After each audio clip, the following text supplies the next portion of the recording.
Saat ini saya berada di area situs Purbakala yang konon merupakan tinggalan dari raja-raja Sunda yang kebetulan saya ditemani oleh Abah Uci. Ya. Abah Uci ini sebagai sesepuh juru pelestari atau kuncen dari situs Batu Kujang, ya, dan Batu Jolang, ya. Tenjolaya Girang. Sampurasun. Rampes.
Assalamualaikum warahmatullahi wabarakatuh, sahabat. Salam jumpa lagi di tayangan Mitos atau Fakta episode keempat, di mana pada edisi kali ini, kami masih terus melakukan penelusuran di beberapa tempat, yang konon pernah dijadikan lokasi berdirinya sebuah istana purba Caringin Kurung, baik di lereng Gunung Salak yang ada di Bogor, maupun di Cicurug, Sukabumi. Beberapa sumber juga menginformasikan, selain Gunung Salak, ada juga beberapa daerah lain yang diduga sebagai lokasi pusat pemerintahannya, di antaranya di daerah Jampang Surade Sukabumi, serta di daerah Salak Datar Kecamatan Cikakak, Pelabuhan Ratu. Meski informasi tersebut cukup mengundang minat kami untuk mendatanginya, namun, penelusuran tim mitos atau fakta di Gunung Salak belumlah tuntas, karena masih terus mencoba bertahan, mengingat di kedua titik area ini, yaitu di Kampung Tenjolaya Girang Desa Cisaat Kecamatan Cicurug Kabupaten Sukabumi, serta di lereng kaki Gunung Salak di area Goa Langkop Desa Sukaharja Kecamatan Cijeruk Kabupaten Bogor, hingga ke Desa Taman Sari, Cibalai hingga Gunung Bunder Pamijahan Kabupaten Bogor, masih belum secara keseluruhan dikunjungi.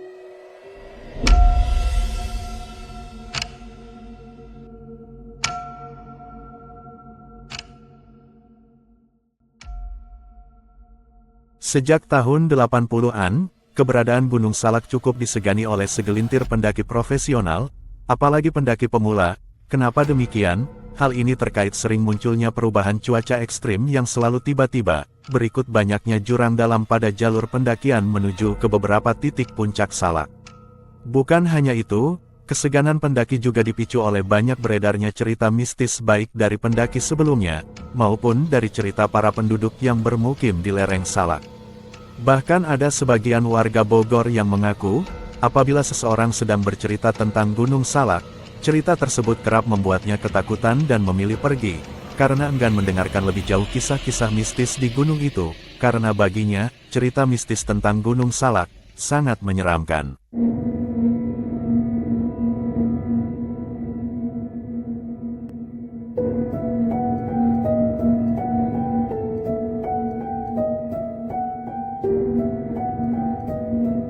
Pada episode keempat ini, tim mitos atau fakta masih berada di kawasan Purbakala situs Batu Kujang di Desa Cisaat Kecamatan Cicurug.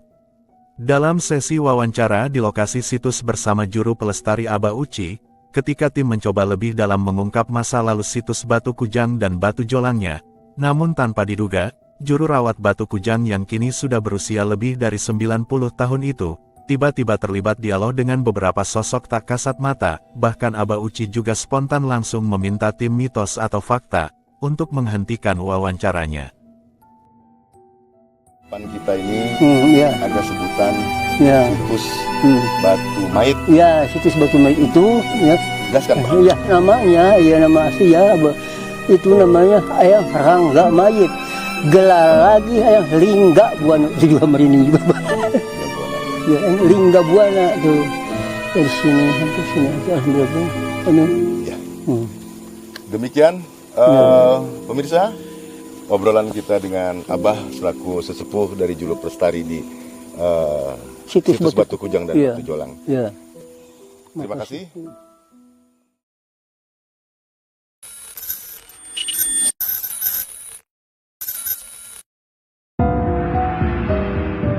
Kujang 1, Kujang 2, yang di sini ini gelarnya yang Haji, nama yang aslinya Kusun aja.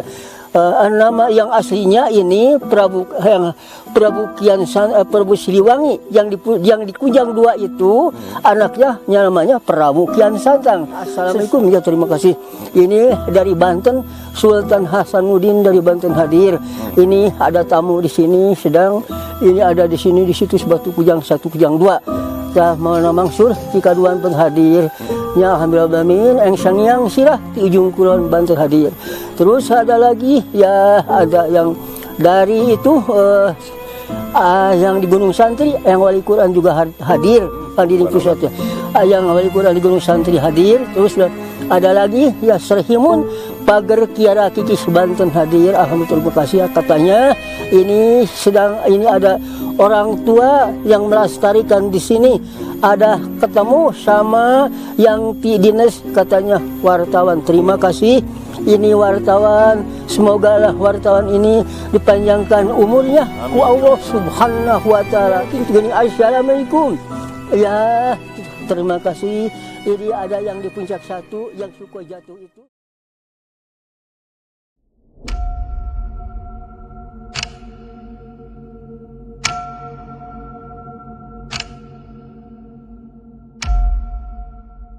Ada hal yang membuat tim mitos atau fakta sempat terkejut, manakala Abah Uci akan menjelaskan adanya sosok astral yang turun dari puncak salak tempat di mana pesawat Sukhoi Rusia jatuh.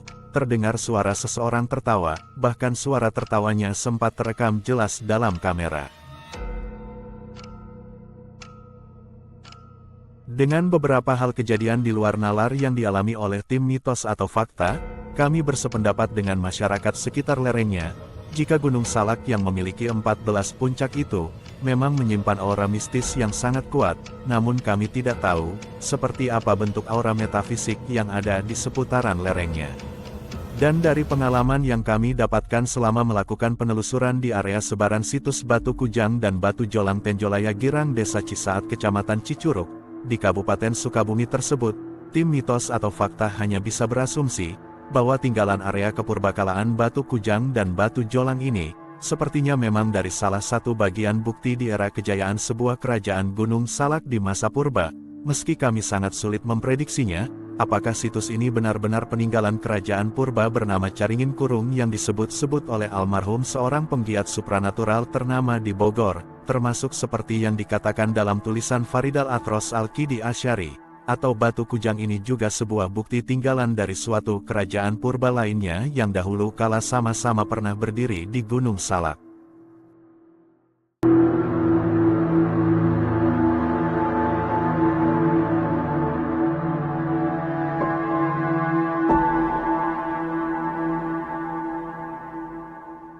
Sahabat mitos atau fakta, kembali lagi kita beralih ke area situs Arca Domas di Kampung Cibalai Desa Tapos 1 Kecamatan Tenjolaya Kabupaten Bogor, untuk menemui sang juru peliharaannya bernama Kang Deni. Sekaligus kami ingin menjajaki lebih jauh beberapa lokasi sebaran tinggalan yang baru saja dibuka bersama warga, yang letaknya jauh tersembunyi di dalam kerimbunan hutan bambu. Saat kami temui, Kang Deni mengungkapkan, bahwa sebaran bebatuan yang baru ditemukan itu, diduga masih bertalian dengan kepurbakalaan Punden Berundak Cibalai, yang ditaksir dibangun pada masa yang sama, namun temuan baru tersebut, corak bangunannya lebih primitif.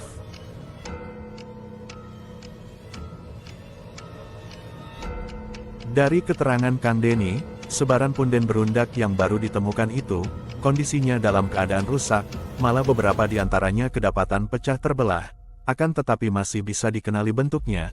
Deni juga berkeyakinan, jika sebaran bebatuan baru tersebut, merupakan monolit yang sebagian dari badan bangunannya masih terkubur tanah, di sela-selanya terdapat goresan berupa telapak tangan.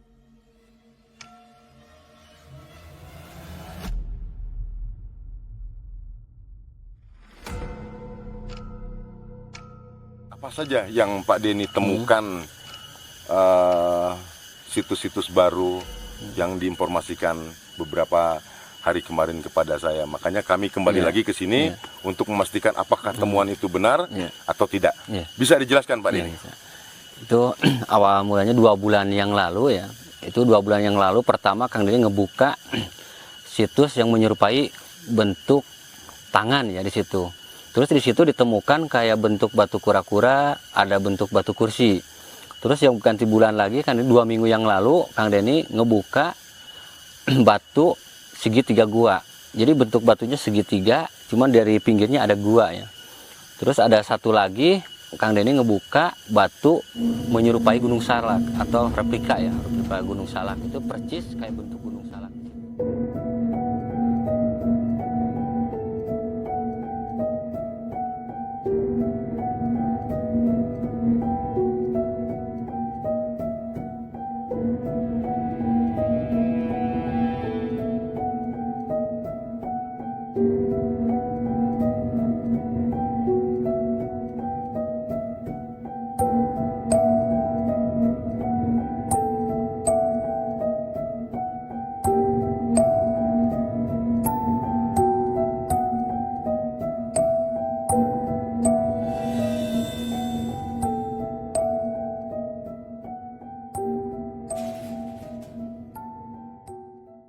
Sahabat, penelusuran mitos atau fakta terhadap ada atau tidaknya sebuah kerajaan purba di Gunung Salak bernama Andalus Caringin Kurung, upaya ekspedisi yang kami lakukan ini akan terus berlanjut, hingga semua bukti yang memperkuat tentang informasinya, dapat kami temukan dan terbukti benar. Walaupun kami sangat pesimis dan kecil harapan, karena dalam pemikiran kami, lokasi istana purba itu tak akan mungkin bisa ditemukan jejaknya, setidaknya dengan bukti sebaran purbakala lainnya, diharapkan akan mampu memperkuat penelusuran keberadaan kerajaan purba yang pernah berdiri di Gunung Salaknya.